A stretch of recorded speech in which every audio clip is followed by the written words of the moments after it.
Each season of Ninjago offers us something special. There's always at least one moment which is very good or great, and today we're going to be looking at these specific moments. Hey everyone, Hfmasters here. Today we're looking at the best moment from each season.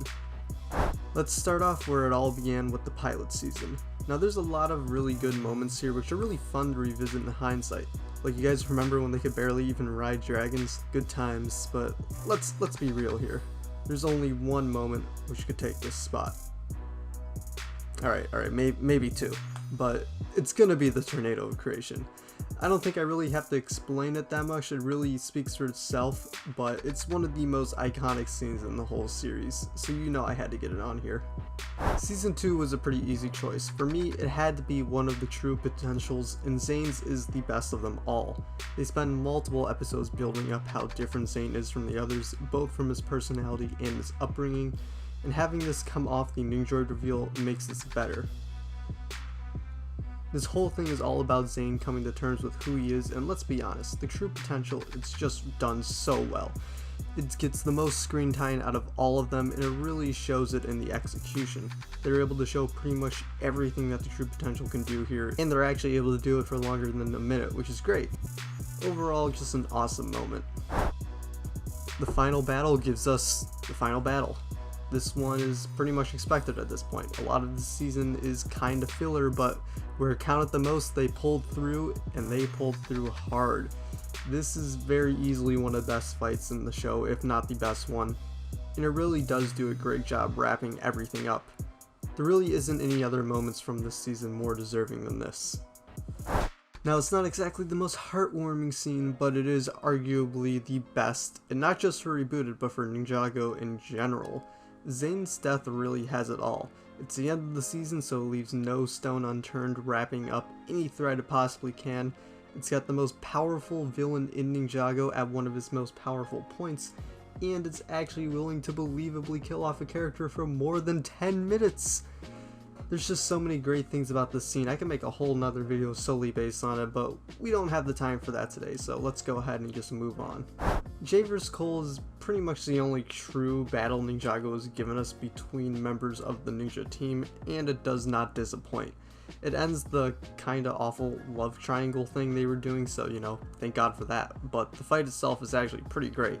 At first, Jay and Cole try to work together to delay the fight as long as they can, but eventually tensions boil over and they start going all out at each other before coming to their senses and coming to terms with each other. Jay attempts to eliminate himself, but Cole ends up beating him to it, and Jay is pretty much left to avenge him, and it sets up Cole to find Zane. Overall, a pretty great fight, and even better for the overall story.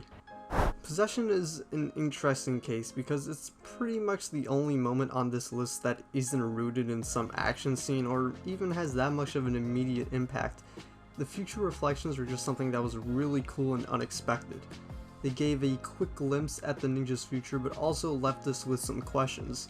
Cole's reflection left us with nothing, which even today people are unsure whether or not that's just because he was a ghost or if it's foreshadowing a future death, which by the way, it's because he was a ghost. It's not gonna die. Zane and Kai's also showed us a look at their older sensei selves, and Jay showed him with Nia and created a nice setup for Skybound. Speaking of which, Skybound was tough. There's a lot of really great moments throughout this season, but since I can only pick one, I'm going to go with Jay and Nia's final moments in the lighthouse. It's right off the heels of a battle, and although it isn't the longest moment, it has a ton of payoff. They pretty much seal everything for the relationship here, while also establishing Jay as the last ninja standing and setting the stage for the finale. They're stuck atop the lighthouse and only have enough traveler's tea for one person to escape. Jay tries to let Nia go, but Nia realizes what Lloyd meant by the last wish must come from the heart and forces Jay to go instead. It's just a really quick, powerful moment, but it works really well. Day of the Departed was really hard to find one specific great scene because the whole thing is so short and crammed that they really don't have a lot of time to flesh out anything.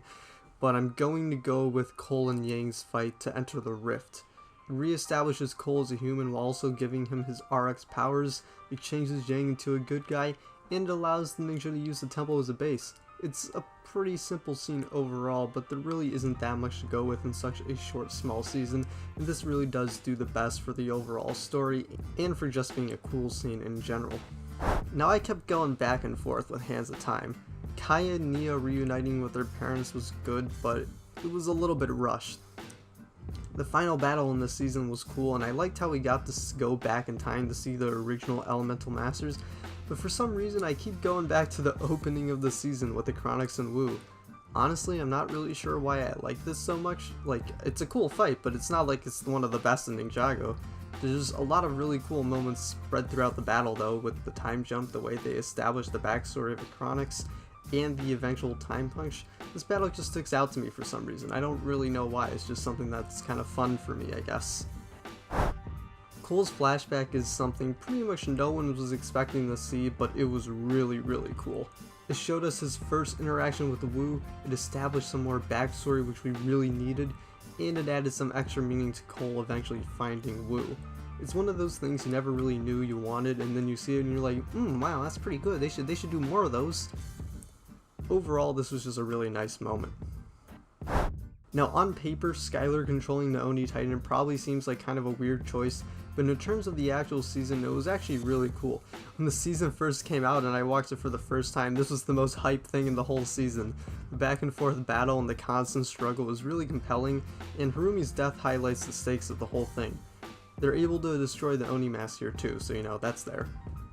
Skylar is also brought to the edge of death from Garmron's powers, which, to be honest, was actually really good because it kind of nerfs her power a bit and it makes her less OP, which was kind of necessary to be honest, because her power, especially in this season, just got even more OP, so it was good to see that, but I digress. This scene also does help set up the ninjas' return to Ninjago and the eventual finale. It's just a really fun scene overall. Now I know what you guys are expecting. You're all thinking we're going to go full circle here and start with how it began with the tornado creation, and guess what? You're wrong. I actually don't really like the tornado creation in March of the Oni as much as I do in the pilot season. To be honest, this season is a lot like Day of the Departed. It's just a ton of different things thrown together with not enough time to really flesh out any of it. So my favorite moment from this season is actually just Garmron fighting the people. He's pretty much the only one that's actually doing something here. Everyone else is kind of like standing there pointing their swords. It's like, it's kind of stupid. They're all just like, oh, look at my sword, you're so scared now, ooh.